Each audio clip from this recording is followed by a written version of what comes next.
ఇప్పుడున్నటువంటి ఒక మనకు సంతోషమైనటువంటి ఒక స్థితి మళ్ళీ మనం ఇంటికి వెళ్ళిన తర్వాత ఓ అంగడి అవునా కదా. కానీ ఆ అంగడిలో కూడా మనం ఈ ప్రశాంతత ఉండాలని అంటే ఇది మనకు అంతేనా కదా.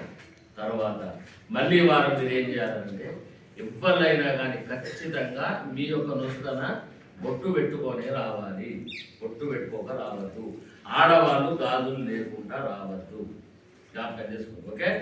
ఏ స్కూల్ అయినా కానీ వాళ్ళు ఎవరో గాజులు వేసుకుంటారు, మనం వేసుకోవద్దని మాత్రం తప్పు. ఎందుకంటే ఈ 2 గాజులు మట్టి గాజులే ఉంటే, మట్టి గాజులు ఉంటే ఏ ప్రేతాత్మలు భూతాలు ఏమున్నా కానీ అవి మీ దగ్గరికి రావు. అందుకంటే గాజులు వేసుకోమని చెప్పారు.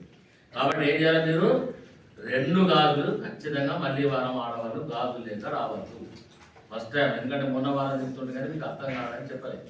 అర్థం కదా. అందరూ పుట్టు పెట్టుకోవాలి. పరిశుభ్ర వాతావరణంతో అందరూ ఆడవాళ్ళు గాజులు వేసుకొని ఖచ్చితంగా తల తుప్పుకొని మాత్రమే రావాలి.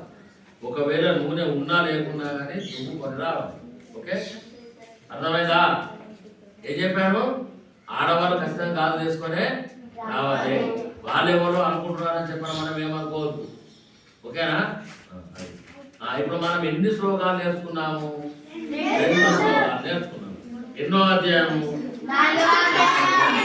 ఇప్పుడు మనం ఏం చేయాలంటే నేర్చుకున్నటువంటి అందరము కలిసి ఈ 2 శ్లోకాలను మీరు చెప్పిన తర్వాత మళ్ళా 3వ శ్లోకాన్ని చెప్తాను.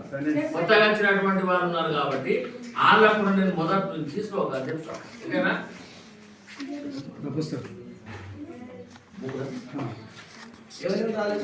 చేతులు పోలే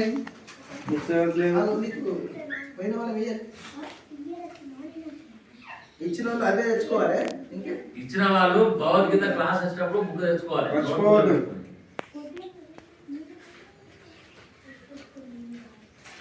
ఇప్పుడు